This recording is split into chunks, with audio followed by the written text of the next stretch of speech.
తక్కువగా వాడకూడదు. 40 మైక్రాన్ల కంటే పైన వాడాలని చెప్పండి. 100 కేజీల మనుషులు కూడా కనిపించని దోమ చంపేస్తుంది. ఈ రోజు ఈడీస్ దోమ వల్ల మోసం చేస్తారంటే మున్సిపాలిటీ మా మీద కోపంతో మీరు కాలంలో చెత్తలేస్తే కాలంలో చెత్తలేయడం వల్ల దోమ. ఈరోజు వర్షం మీరు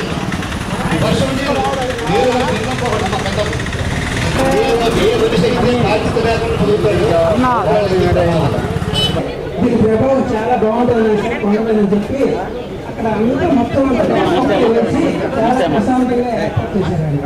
విజిట్ చేస్తూ నిజంగా మనం కాస్త వాళ్ళని తిట్టుకున్న ఈ రోజు వాళ్ళు కమిషన్ మెరుగుపడింది. దాన్ని ఎవరు కాదలేని నగ్న సత్యం. అలాగే మేడం శోభారాళం గారు కమిషన్ మన భావి తరాలకు ఇస్తే ఆస్తి అదే. మీరు ఈరోజు చూసారు మన శ్రీకాకుళం జిల్లా చదువు, 2 ఆరోగ్యం. ఇప్పుడు మూర్తిగా చాలా చక్కగా చెప్పారు చెట్టు కోసం. నిజం, మనం చెట్లు నాటే మనకు తెలియకుండానే మనం ప్రమాదం అంచుల్లో పోతున్నాం. కాబట్టి మనం ఇవన్నీ గమనించట్లేదు. ముఖ్యంగా ఆరోగ్య విషయంలో మనం ఎన్నో జాగ్రత్తలు తీసుకుంటున్నాం. అలాగే సిబ్బంది పనిచేస్తున్నారు. ప్రభుత్వం నుంచి పుట్టి ఆయన ఈ రోజు మన ఇండియాలో మన శ్రీకాకుళం జిల్లా పేరు ప్రఖ్యాతి తీసుకొచ్చారంటే చదువు వల్లే ఆయన ఉన్నాం.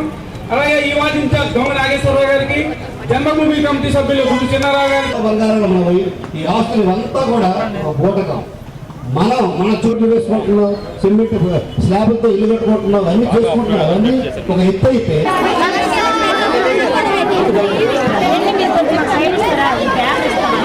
లక్ష్మి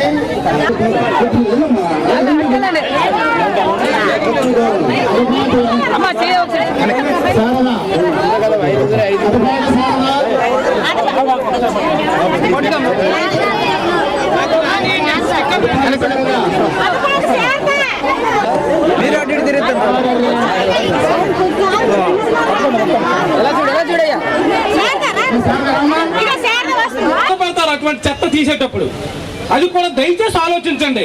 ఎందుకంటే వాళ్ళు మనుషులే కాబట్టి వాళ్ళు ఏదో గౌరవంగా ఉండాలి. అసలు మనం బ్రతికి ఉండాలంటేనే చెట్టు ఉండాలి.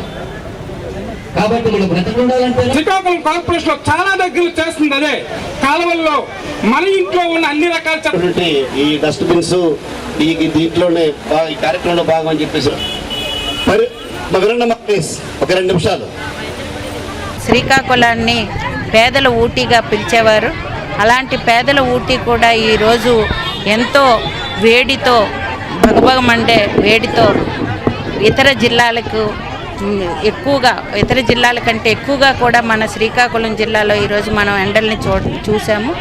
కాబట్టి ఇక ముందైనా మనం మన పర్యావరణాన్ని రక్షించుకోవటానికి ప్రతి ఒక్కరూ కూడా ప్రతి ఇంటి దగ్గర ఒక వేప చెట్టుని పెంచినట్లయితే దాని మీద వచ్చే గాలి ద్వారా ఆరోగ్యాన్ని, అదేవిధంగా వేప చెట్టు విపరీతమైన చల్లదనాన్ని కూడా ఇస్తుంది. కాబట్టి ప్రతి ఒక్కరూ ఒక వేప చెట్టుని ఇంటి దగ్గర పెంచాలని కోరుకుంటున్నాము. దానితో పాటుగా ప్రతి ఇండ్లు కూడా ఒక నీటి కుంటని మనం తయారు చేసినట్లయితే దాని ద్వారా భూగర్భ జలాలని పెంచి మనం నీటిని కూడా ఎక్కువగా భూగర్భంలో నీటిని పంపించే కార్యక్రమాన్ని కూడా చేయటం జరుగుతుంది. ఎందుకంటే జలము, గాలి ఇవి 2 పరిశుద్ధం కానప్పుడు ప్రజానీకమంతా కూడా అనారోగ్యం పాలవ్వడం, చాలా అనారోగ్యాలకి మూలం అవ్వడం జరుగుతుంది. కాబట్టి ప్రతి ఒక్కరూ ఈ రెండింటి మీద ప్రత్యేకమైన దృష్టిని పెట్టి ప్రతి ఒక్కరూ ఇది నాది, రేపు భవిష్యత్తులో నా బిడ్డలు బాగోవాలి అని ప్రతి ఒక్కరూ ఒక చెట్టును వేయటం, అదేవిధంగా ఇంకుడు కొంతల్ని తవ్వటం చేయాలని ప్రతి ఒక్కరికి కూడా కోరుకుంటున్నాను.